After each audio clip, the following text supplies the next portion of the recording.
성경을 높이 드시고 우리의 믿음을 고백하겠습니다. 주의 말씀은 내 발에 뜸이요 내 길에 빛이니이다. 할렐루야. 믿음대로 될지어다. 믿음대로 될지어다. 믿음대로 될지어다. 아멘.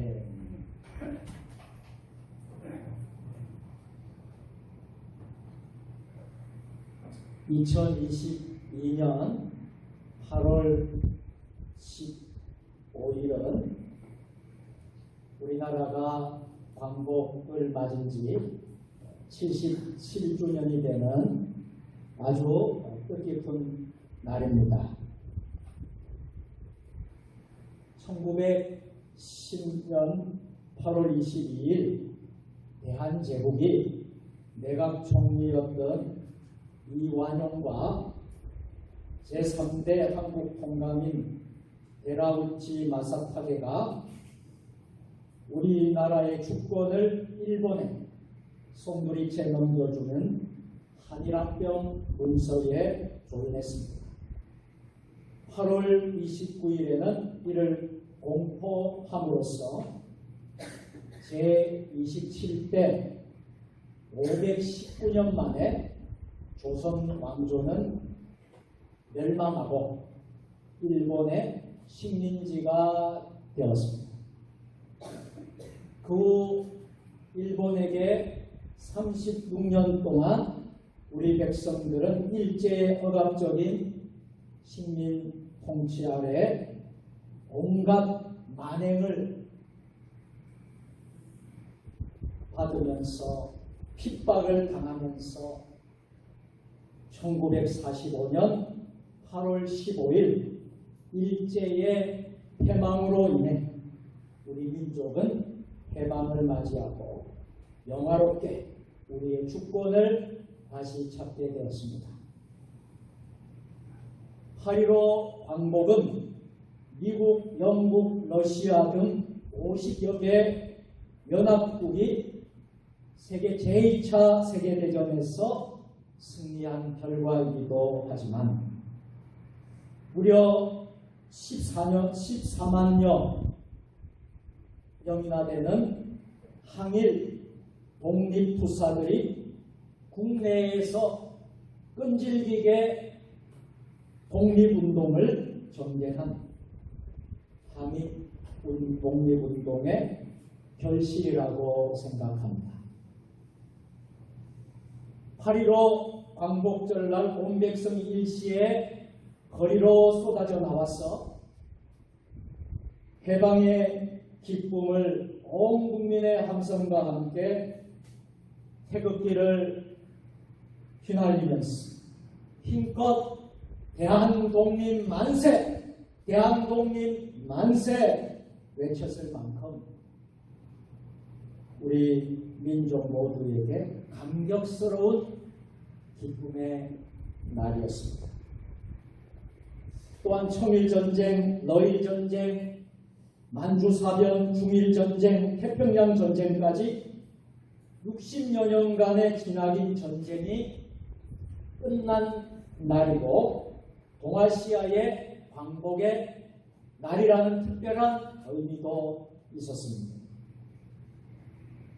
그 세월이 흘러서 77주년 흐른 지금 우리 대한민국은 해방 직후에 많은 어려움이 있었지요.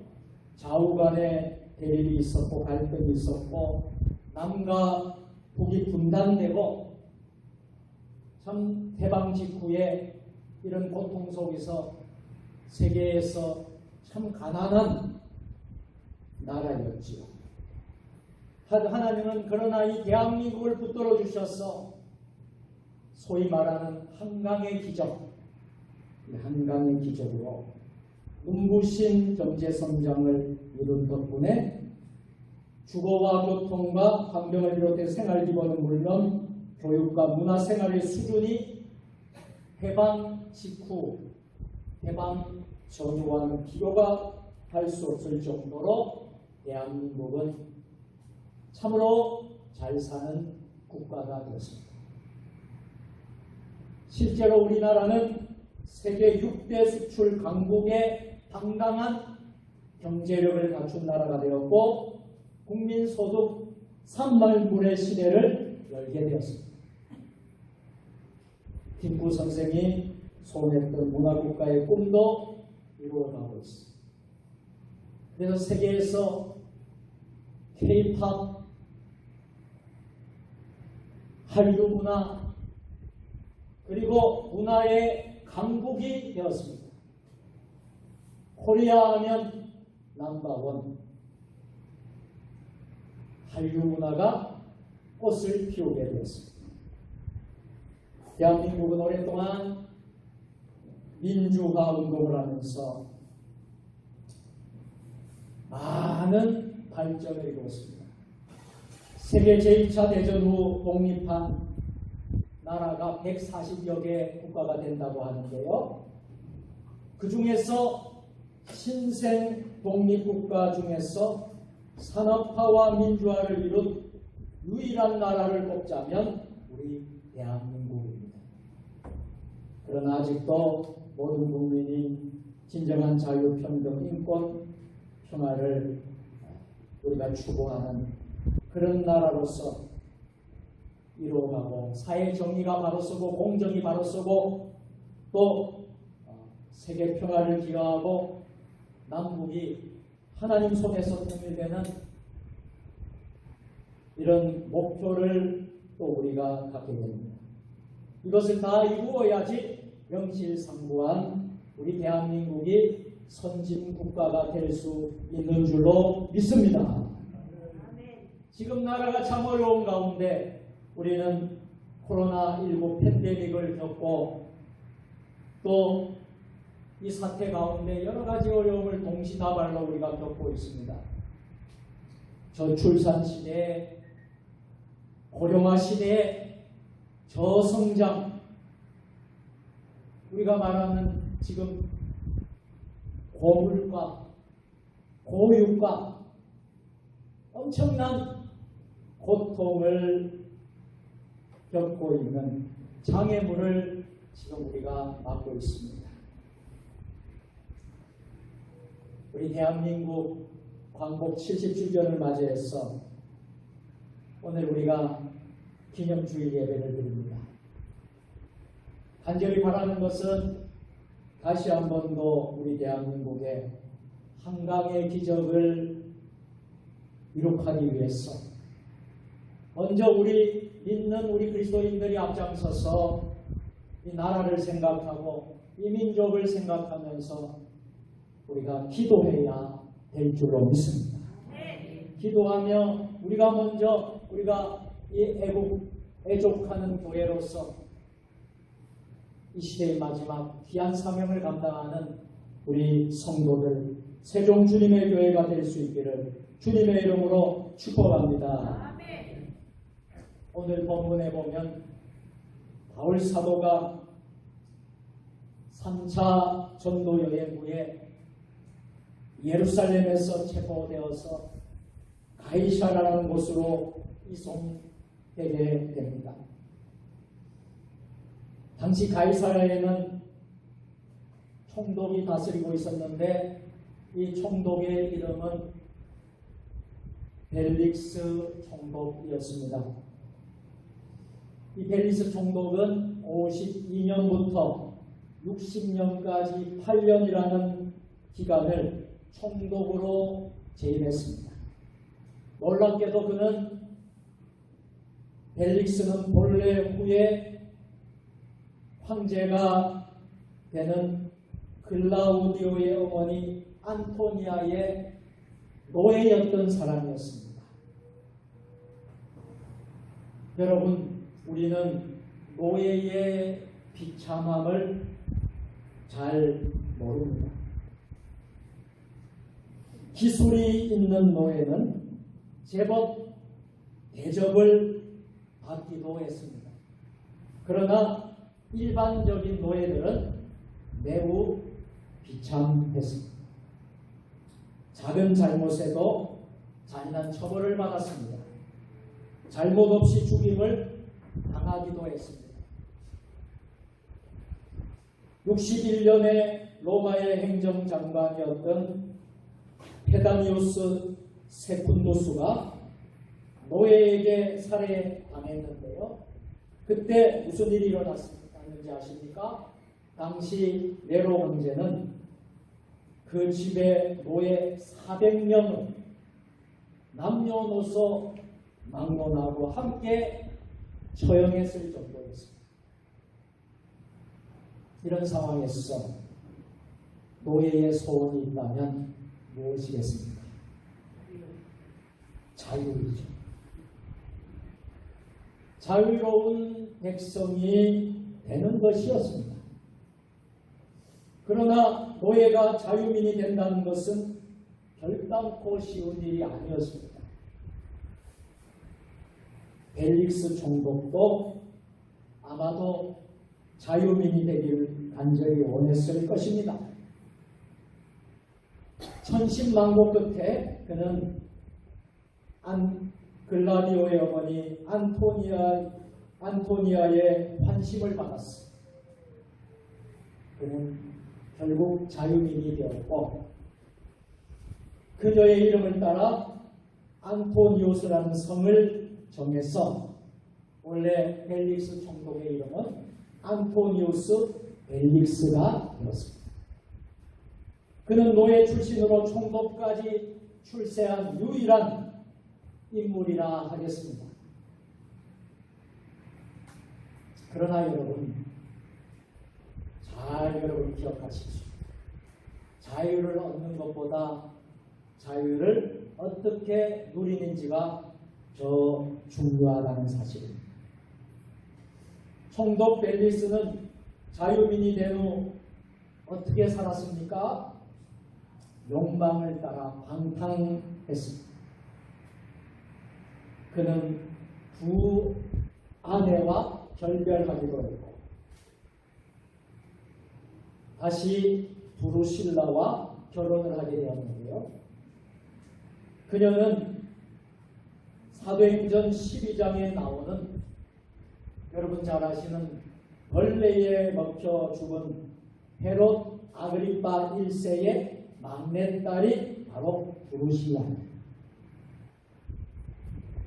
예수님께서 탄생하실 당시의 분봉왕이었던 대헤롯의 증손녀였습니다. 용심을 위해 벨릭스 총독은 아내를 버리고 다시 결혼한 사람이었습니다. 그는 돈을 많이 밝히고 부정한 사람이었습니다. 사도행전 24장 26절에 동시에 또 바울에게서 돈을 받을까 바라는 것, 더 자주 불러 같이 이야기하더라, 이렇게 할 정도로 벨릭스 총독은 돈을 밝히고 부정한 사람이었습니다. 바울에게까지 뇌물을 기대했을 정도였습니다. 결국 악정에 지쳤던 유대인들은 황제에게 진정을 하게 했고 그는 어떻게 되었습니까? 폼페이로 추방되는 신세가 되었습니다. 후에 그의 아내 두루실라는요, 폼페이어의 베스비우스 화산이 폭발했을 때에 죽었다고 전해지었습니다.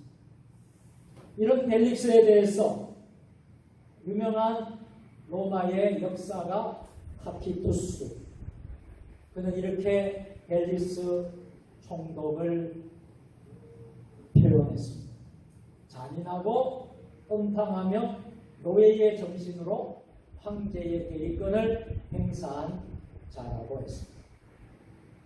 그런가 하면 유명한 유대인 역사가 요세푸스는 벨릭스를 이르기를 유대의 운명을 지배했던 자 중에 가장 형편없는 지배자였다.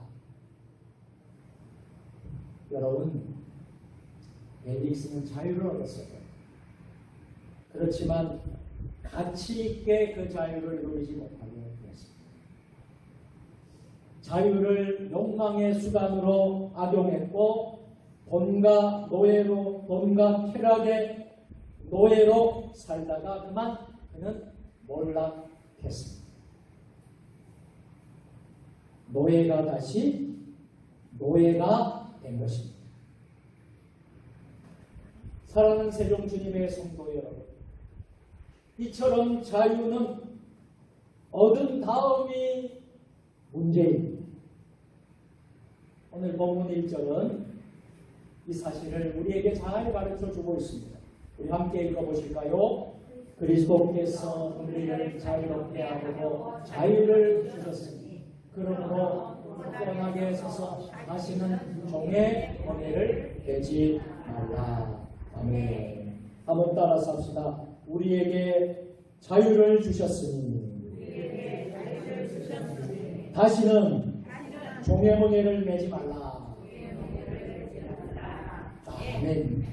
자유를 받았으면 그 다음이 중요하다는 거예요.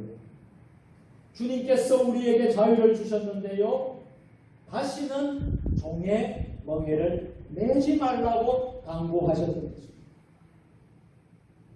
그렇다면 우리는 주님께서 주신 자유를 우리는 이 시대에 살아가면서 어떻게 이 자유를 누리며 살아야 하는가 하는 것입니다. 우리는 두 가지 자유를 오늘 잘 누리고 살아야 될 것입니다. 광복절 77주년을 맞이하면서 하나님이 우리에게 주신 자유 가운데 두 가지의 자유를 여러분들은 기억하며 누리며 살 수 있기를 주님의 이름으로 축복합니다. 첫째는 억압에서 벗어나는 자유를 누려야 합니다. 미국의 프랭클린 루즈벨트 대통령이 있습니다. 1941년 1월 6일 의회 연설에서 루즈벨트 대통령은 네 가지 자유를 선포했습니다. 첫째는 마음껏 생각을 표현하지 못하게 하는 억압에서 벗어나는 언론과 표현의 자유. 둘째는 하나님을 믿지 못하게 하는 억압에서 벗어나는 신앙의 자유. 셋째는 건강하고 평화로운 삶을 힘들게 하는 결핍으로부터의 자유. 마지막 네 번째 자유는 공포로부터의 자유입니다. 이것은 벗어나는 자유의 대표적인 예를 말씀드린 것입니다. 대한민국이 이런 자유를 끝까지 지켜나갈 수 있기를 주님의 이름으로 축복합니다.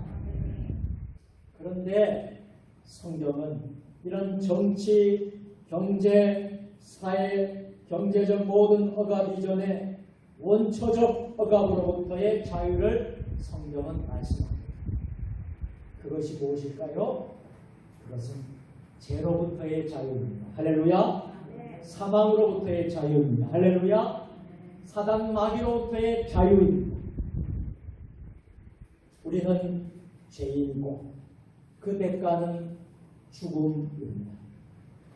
우리는 아무리 노력해도 구원을 얻지 못하는 무능력한 연약한 존재일 뿐입니다. 그런데도 율법주의자들은 스스로 구원을 얻기 위해 노력했습니다. 그래서 어떻게 했습니까? 할례를 행하고요. 율법 조항을 철저히 준수함으로써 의를 얻어서 구원에 이른다라고 율법주의자들은 생각했습니다. 이들은 인간의 선을 행할 가능성을 믿는 신본주의자들이 아니라 인본주의자라고 하겠습니다. 그러나 율법을 통해 의를 얻을 사람은 있을까요? 아무도 없습니다. 오히려 율법은 우리가 죄인이라는 것을 확인시켜 줄 뿐입니다. 로마서 3장 10절을 보면 이방인은 물론이고 율법을 철저히 지킨다고 자부한 유대인까지 포함해서 이렇게 말씀을 합니다. 의인은 한 사람도 없다. 그래서 우리가 꼭 기억할 것이 있습니다. 우리가 구원을 받게 된 것은 전적으로 하나님의 은혜라는 사실입니다. 옆 사람 보시면서 하나님의 은혜입니다. 할렐루야.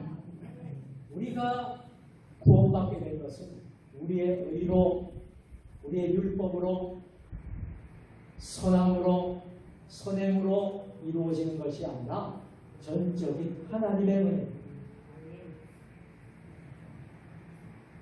설명해 볼까요? 하나님께서는 예수님의 십자가와 부활을 통해 구원의 길을 여셨습니다.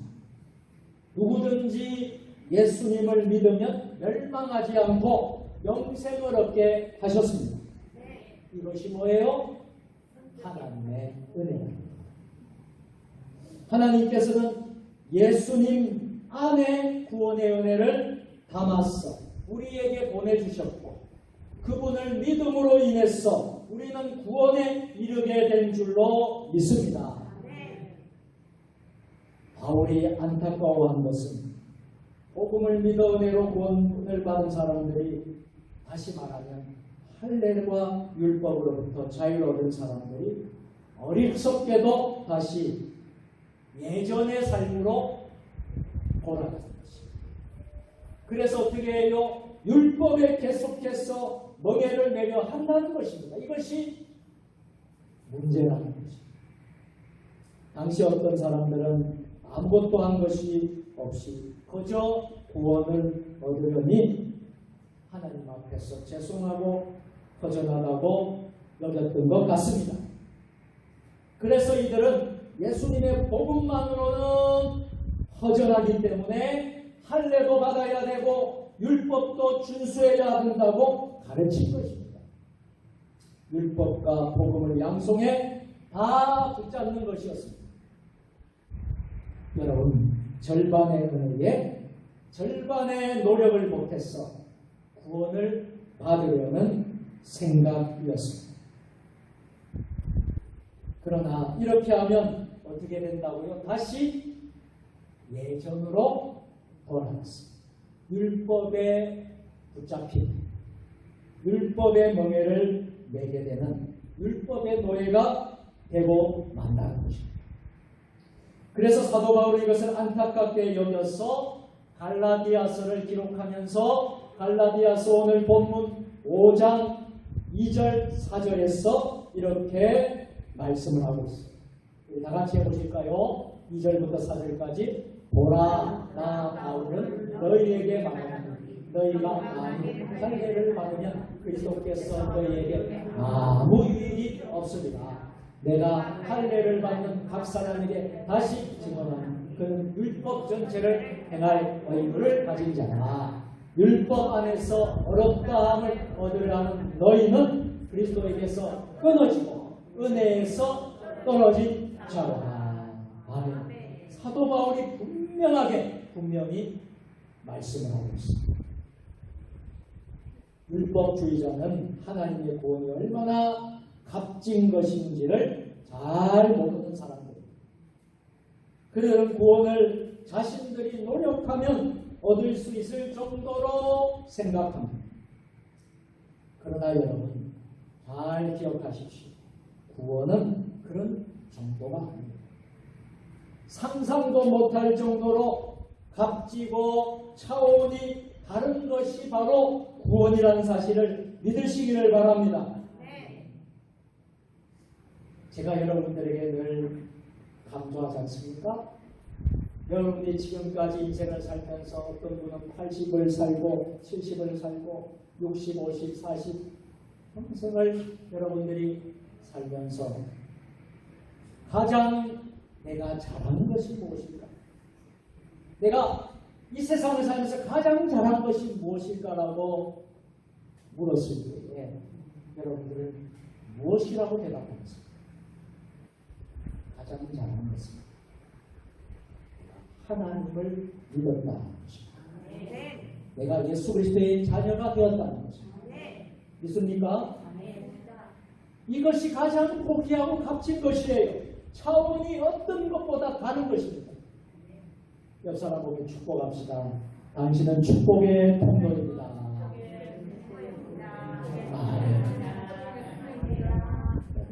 우리가 가장 잘하는 것은 예수님을 믿는 것입니다.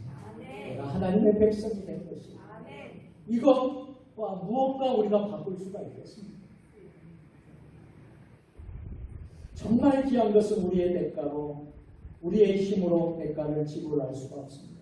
정말 귀한 것은 우리 힘으로 대가를 지불할 수 없습니다. 이번에 우리가 몇 년간 코로나 사태를 겪으면서 코로나 상황에서 미얀마 나라 아시죠? 미얀마 사람들이 길거리에 산소통을 들고 나와서 줄을 선 것을 여러분들은 보셨을 것입니다.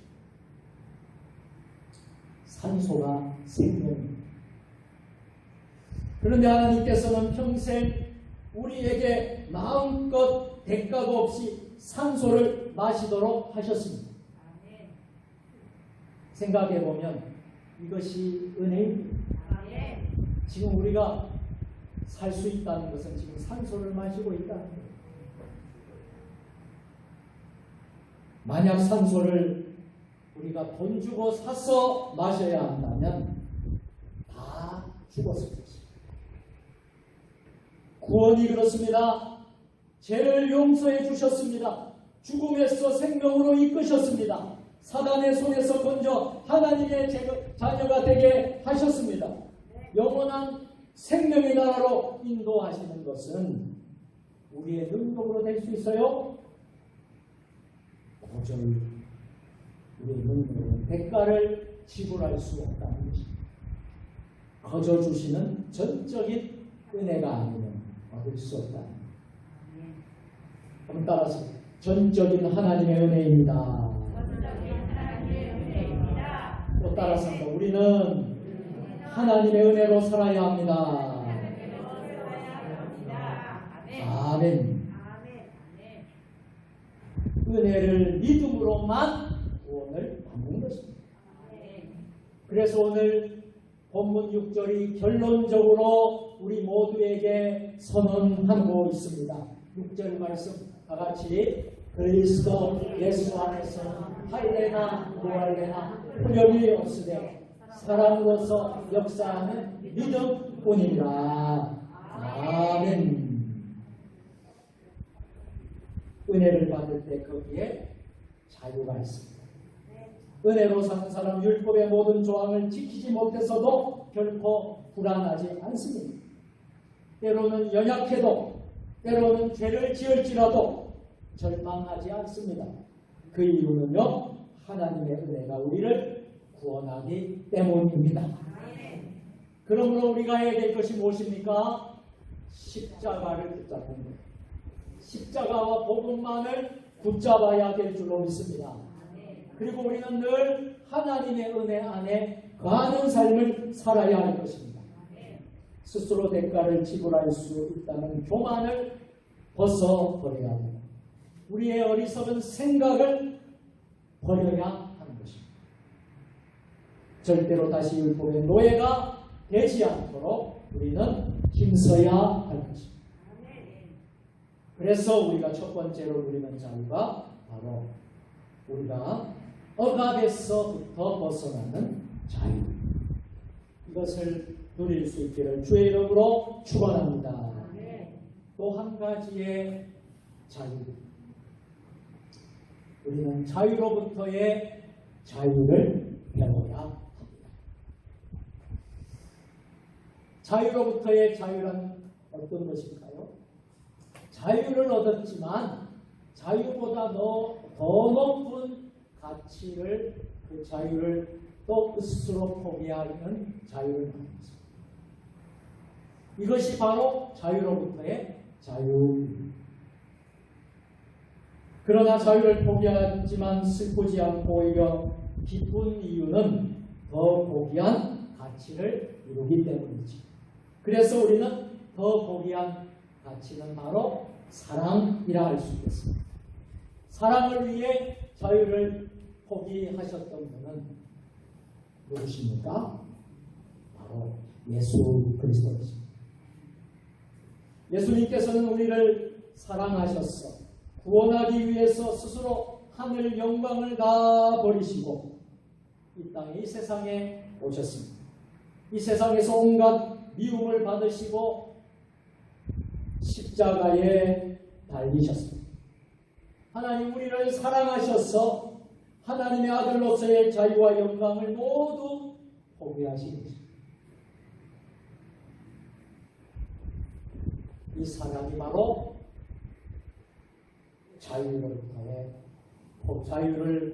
자유로부터의 자유 사랑입니다. 우리는 자유로부터의 자유를 우리는 받아야 합니다. 사도 바울은 어땠습니까? 이 자유를 배웠습니다. 그래서 사도 바울은 성도들을 사랑했습니다. 당시에 우상의 제물들이 시장에 유통되었는데요. 고기를 먹으면 우상의 제물을 먹는 셈이 되었습니다. 어떤 사람들은요, 성도로서 우상 자체에 어떤 이들은 성도로서 우상의 제물을 먹는 것을 아주 부정하게 여겨 마음이 불편했습니다. 그러나 어떤 이들은 우상 자체가 불물건에 불과하기 때문에 우상의 제물도 하나님께서 주신 음식으로 알고 감사하게 먹으면 된다고 생각했습니다. 사도 바울이 바로 그러한 경우인데요. 그런데 문제는 바울 같은 이들이 고기를 먹을 때 믿음이 연약한 사람들 저걸 먹어도 되나? 라고 생각하면서 시험을 당하는 것이었습니다. 여러분 생각해 보세요. 그런 일은 없겠지만 담임 목사가 술집에 앉아서 술을 먹고 있는 것을 여러분들이 보셨다면 어떻게 생각을 하겠습니까? 그런 일은 없겠지만 목사님이 어떻게 술을 저렇게 먹나? 시험을 당하겠죠. 이런 상황에서 바울은 바울은 어땠을까요?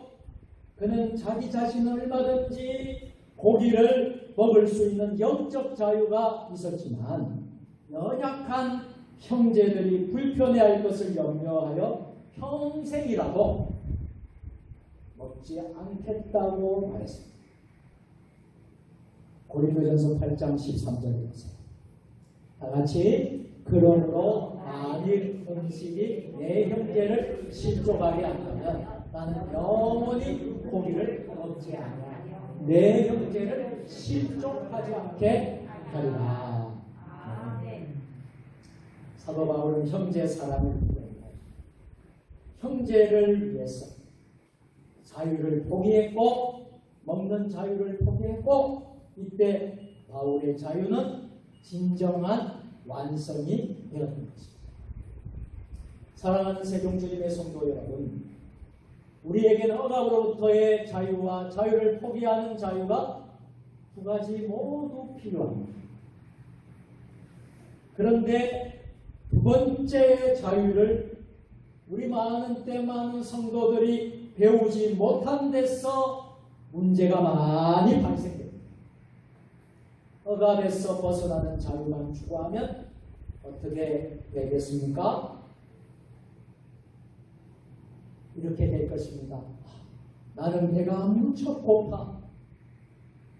그래서 나는 이제 먹을 거야 하면서 식사를 하지요. 굶던 사람이 한 끼 식사에 감사하게 합니다. 후에는 새끼를 다 먹습니다. 또한 간식도 다 챙겨서 먹습니다. 여기까지는 모든 사람의 권리, 자유이지. 아무도 뭐라 하지 않을 것입니다. 오히려 이렇게 잘 먹지 못하는 사람을 이상하게 불쌍하게 여깁니다. 그러나 이 상태를 벗어나 지나치게 과식을 하고 식도락을 추구하게 된다면 이야기가 달라질 것입니다. 배를 채우고 건강을 위하여 먹는 게 아니라 먹기 위해 먹게 되면 그건 타락하는 것입니다. 굶주리는 사람 옆에서, 아무것도 먹지 못하는 굶주리는 사람 옆에서 자기 자유라고 하면서 산의 진미를 차려 먹으면 그것은 자유가 아니라 하나님 앞에서 죄악인 것입니다. 이때는 더 맛있는 것을 먹을 수 있는 자유도 있고 경제적 자유도 있지만 굶주리는 형제를 위하여 소박하게 먹거나 한 끼를 줄여 먹고 그것을 형제에게 줄 수 있는 자유를 배울 수 있기를 바랍니다. 먹을 수 있는 자유를 포기하는 자유, 이것이 값진 자유라 하겠습니다. 그는 사랑을 위하여 사도 바울은 자유를 포기하고 기쁨으로 지원하여 배고픔의 노예가 됩니다. 여러분, 오늘은 강복절 기념주일이에요. 서두에도 제가 말씀을 드렸습니다. 하나님께서 일제의 억압 아래 있던 우리 민족에게 하나님께서 해방을 주셨습니다. 정말 믿기 어려운 기적, 한강의 기적을 우리에게 안겨주셨습니다. 마치 시편 126편 1절 2절에 나오는 말씀과 같이 여호와께서 시온의 포로를 돌려 보내실 때 우리는 꿈꾸는 것 같았다. 꿈과 같은 일이 현실이 되어버렸습니다. 2절에 보면 그때에 우리 입에는 웃음이 가득하고 우리 혀에는 찬양이 찼었다. 그때에 눈나라 가운데서 말하기를 여호와께서 그들을 위하여 큰 일을 행하셨다 하였다. 여러분, 광복은 하나님께 행하신 꿈같은 큰 일이었습니다. 이제 우리는 모두 자유를 얻었습니다. 그러나 불행하게도 우리는 그 자유를 제대로 누리고 있는가요? 제대로 누리지 못했습니다. 일제의 억압에서 벗어나는 자유는 누렸다고 하지만 우리가 진정 하나님이 말씀하시는 그 자유, 이웃을 사랑하고 교회를 사랑하고 나라를 사랑하기 위하여 내가 가진 그 자유를 포기하는 자유는 부족했음을 우리는 고백하지 않을 수 없습니다. 해방 후에 우리나라는 분단되었고 피비린 나는 전쟁을 치렀고 그 후에도 얼마나 많은 정치적인 갈등, 이념적인 갈등, 사회적인 갈등으로 고통받았는지를 모릅니다. 지금도 끝나지 않고 마찬가지입니다. 그러면서 많은 사람들이 이렇게 말을 합니다. 내 마음대로 하는 게 자유야. 내가 내 마음대로 사는 게 자유야. 외치면서 그저 자신의 욕망을 위해 마음대로 주장하고 행동하니 우리 대한민국 사회는 더 많은 갈등으로 가득하게 됐습니다. 더 큰 가치를 위해 자유를 포기하는 자유를 보여주는 지도자가 그립고 그런 사람들을 우리는 찾고 있지 않습니까? 할 수 있다고 해서 내 마음대로 다 해서는 안 된다는 사실입니다. 가능하지만 유익하지 않는 것들이 너무나도 많은 것입니다. 그래서 고린도전 10장 23절 24절은 이에 대해서 우리에게 분명히 말씀을 하고 있습니다.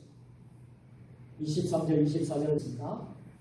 모든 것이 가나 모든 것이 유익한 것은 아니라 모든 것이 가나 모든 것이 덕을 세우는 것은 아니니 누구든지 자기의 유익을 구하지 말고 남의 유익을 구하라. 아멘. 이 말씀이 하나님의 음성으로 들으시기를 바랍니다. 이 말씀이 내게 주신 하나님의 말씀으로 받으시기를 바랍니다. 이제 말씀을 마치겠습니다.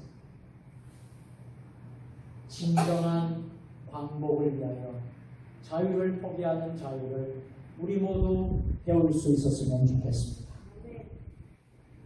가질 수 있지만 가지지 않고, 먹을 수 있지만 먹지 않고, 주장할 수 있지만 주장하지 않고, 마음에 내키지 않지만 협력하는 자유를 배울 수 있었으면 좋겠습니다.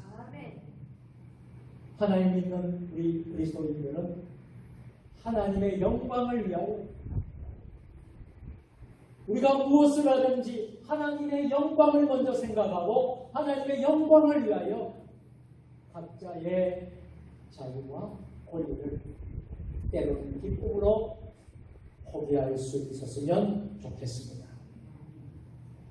더 소중하고 자랑스러운 우리 대한민국이 될 수 있도록, 이 나라가 자랑스러운 대한민국이 될 수 있도록 각자의 자유를 유보할 수 있었으면 좋겠습니다. 진정한 성숙은 자유를 잘 누릴 줄 알 때에 얻어지는 것입니다. 그렇게 할 때 이 대한민국, 이 사회, 이 모든 사회의 갈등은 점점 풀어지게 될 것입니다. 그래서 모두가 함께 살아가는 행복한 대한민국, 교회, 가정, 은혜가 넘치는 하나님의 나라가 이루어지게 될 것입니다. 이를 통해 진정한 광복이 모두 이루어질 수 있도록 저와 여러분 모두가 간절히 하나님께 기도하는 오늘 광복절 77주년 광복절 기념주일이 될 수 있기를 주님의 이름으로 축원합니다. 아멘. 주님의 마음을 본받는 자, 그 맘에 평강이 찾아오는 험악한 세상을 이기리니 하늘로부터 임함이로다. 주님의 마음 본받아 살면서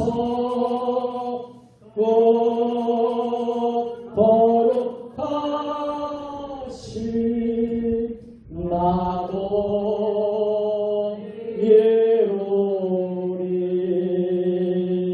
이루리.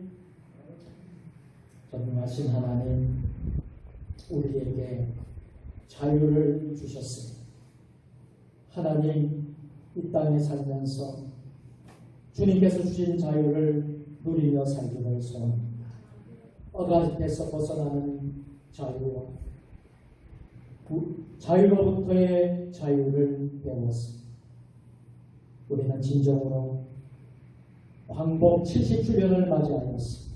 진정한 광복을 우리 안에서 누릴 수 있도록, 광복을 위한 자유를 진정에 누릴 수 있도록 하나님 은혜를 베풀어 주시옵소서. 우리 구주 예수님의 이름으로 기도드리옵나이다. 아멘.